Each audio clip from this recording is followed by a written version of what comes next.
नमस्कार दोस्तों। आज प्रणब दा हमारे बीच नहीं रहे। पूर्व राष्ट्रपति प्रणब मुखर्जी, जिनको लोग प्यार से प्रणब दा भी बोलते थे, वो आज हमारे बीच नहीं रहे। लगभग 2-3 हफ्ते पहले उनको ब्रेन ट्यूमर की शिकायत हुई और उसके बाद वो आर्मी हॉस्पिटल में गए। उसी दौरान वो कोरोना पॉजिटिव पाए गए और उन्होंने अपनी जो लास्ट ट्वीट की थी उसमें उन्होंने बोला कि जो भी लोग उनके संपर्क में आए थे वो अपने को क्वारंटाइन कर लें ताकि और भी लोग कोरोना से संक्रमित नहीं हो।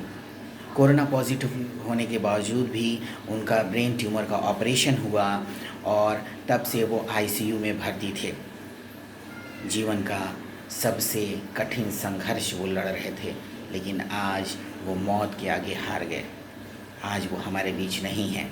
पूर्व राष्ट्रपति प्रणब मुखर्जी, जो अपने आप में एक शख्सियत थे, वो आज हम सबको छोड़कर चले गए।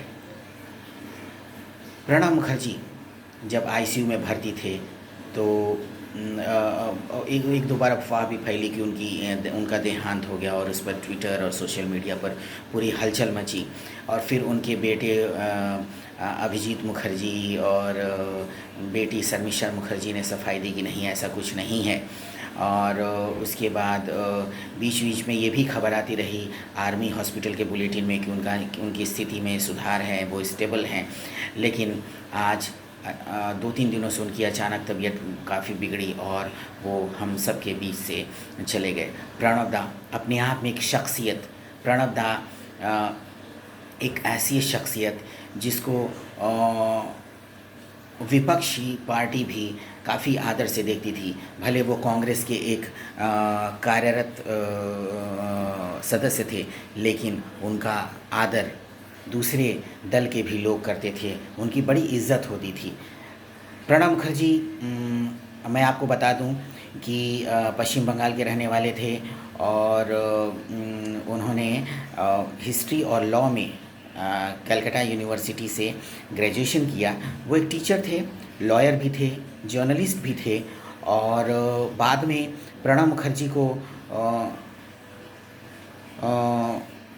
इंदिरा गांधी ने एक अपने काफ़ी क्लोज़ बना लिया।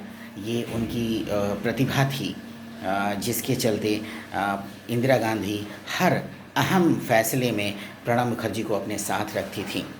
प्रणब मुखर्जी 1984 में राजीव गांधी ने उनको कैबिनेट मंत्री नहीं बनाया और जिसके चलते वो नाराज़ हो गए। उन्होंने अपनी अलग एक पार्टी बना ली।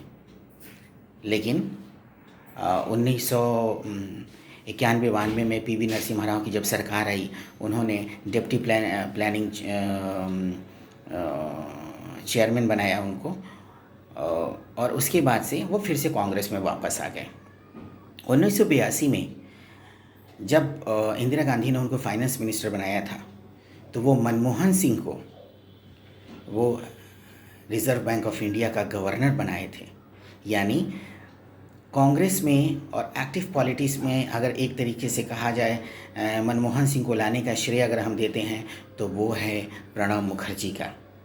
लेकिन भाग्य का खेल देखिए, जब यूपीए की सरकार आई 2004 में तो प्रणब मुखर्जी नहीं बल्कि मनमोहन सिंह प्रधानमंत्री बन जाते हैं और प्रणब मुखर्जी मनमोहन सिंह की अगुवाई में एक फाइनेंस मिनिस्टर का और होम मिनिस्ट्री का दोनों का कार्यभार संभालते हैं।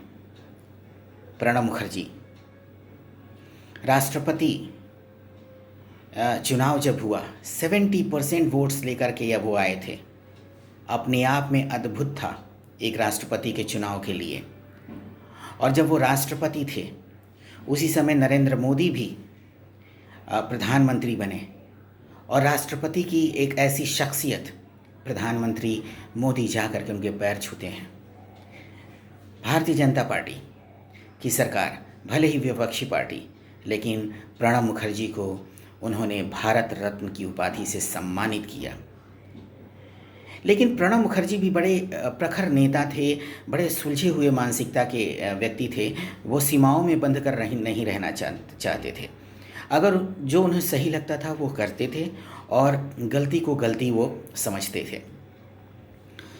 एक इसका उदाहरण है 2018 में, जब वो राष्ट्रपति के पद से निवृत्त हुए। उसके बाद राष्ट्रीय स्वयंसेवक संघ ने उनको नागपुर में अपने एक समारोह में बुलाया। प्रणब मुखर्जी लाख कांग्रेस के विरोध के बावजूद वो उस समारोह में जाते हैं, वहाँ अच्छा खासा समय बिताते हैं, लगभग 4-5 घंटे वहाँ बिताते हैं। सरसंघ चालक मोहन भागवत के साथ वो घूमते फिरते हैं पूरे अपने आरएसएस के मुख्यालय में, और वो उसके बाद वो चले आते हैं लौटकर। कई सारे विवादास्पद जो इश्यूज़ होते थे वो मुखर रहते थे, वो कभी इसमें लाग लपेट नहीं होता था। अगर उनको लगता था कि उनकी पार्टी में कुछ खामियां हैं, गलतियां हैं, उनकी कांग्रेस की जो सरकार है उसमें कमियां हैं, तो उस पर वो बोलते थे और उनकी पार्टी उसका सम्मान करती थी। 2004 में लगा कि वो प्रधानमंत्री बन जाएंगे, सबकी इच्छा थी प्रधानमंत्री बने, लेकिन मनमोहन सिंह को प्रधानमंत्री सोनिया गांधी ने बनाया। देश में निराशा हुई। और आजकल एक एक्सपर्ट्स या लोग कहते हैं कि Pranab Mukherjee was the best prime minister India never had. एक ऐसे प्राइम मिनिस्टर थे जिनको इंडिया ने कभी नहीं देखा। प्रणब मुखर्जी की कमी हमेशा खलेगी।